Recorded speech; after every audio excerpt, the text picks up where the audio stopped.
Hey guys, it's Kristen again from Magoosh. Welcome to Tuesday CT. Today we're talking about the ACT English section, specifically apostrophes. Now the ACT loves to test punctuation and it loves to test apostrophes, and it'll test some of the basic rules you probably remember in elementary school, although you might be a little rusty on, but it particularly loves to test them because there are a few key exceptions that students mess up all the time. So it's a really easy way to separate out groups of students who know something about punctuation apostrophes and those who don't. So let's put you in that group of students that know things about apostrophes that the ACT is going to try to catch you on. So let's go ahead and just start with the basics. Alright, so apostrophes are used for two main things. One, to show possession, like the dog's bone or the skeleton's closet.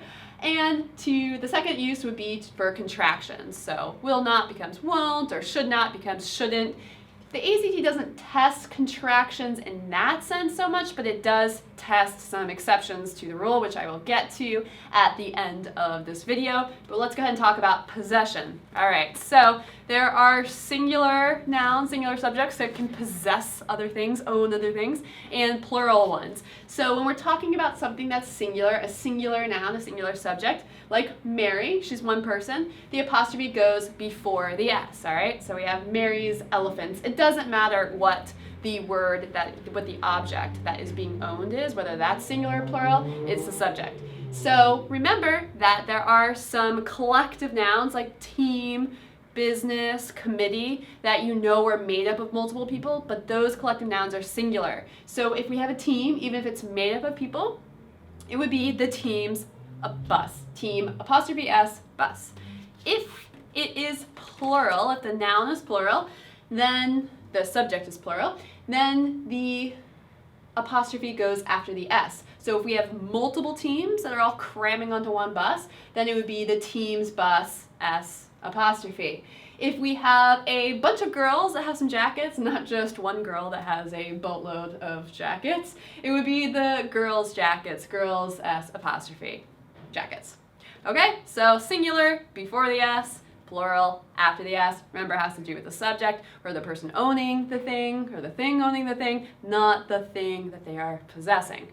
All right, let's talk about the exceptions that the ACT loves to test. Now, these aren't really exceptions, they're just more like commonly confused words. And the reason that people confuse them so much is because it kind of reverses this expectation that possessive nouns have an apostrophe in them. So it's whose, your. All right.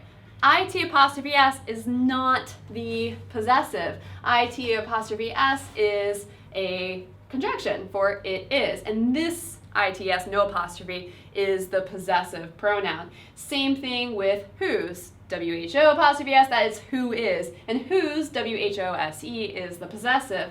And your, this is you are. And YOUR is your, that's the possessive. So in this case, these possessives don't have the apostrophes. And this is what the ACT loves to catch you on, because you think, oh, it's a possessive noun or a possessive pronoun. It should have an apostrophe S or an S apostrophe. But that is not true in the case of these three key exceptions that you'll see all the time on the test. So watch out for that. If you ever get confused, one final little bonus hint is just go ahead and read in it is or you are into the sentence where you see that and see if it makes sense if you're deciding between these two things. So let's say we have the dog picked up its bones. We'll go ahead and read in it is into that sentence. The dog picked up it is bones? No. So in that case, we need the possessive pronoun. And remember, that's not the one with the apostrophe in the case of these three words. So make sure you don't mix that up. And that is all I have to say about apostrophes for today, but there have a lot more tips on our blog, and we have practice questions quizzing you on all of these things, as well as everything else the ACT tests at act.magoosh.com, and I will see you here next week for Tuesday CT.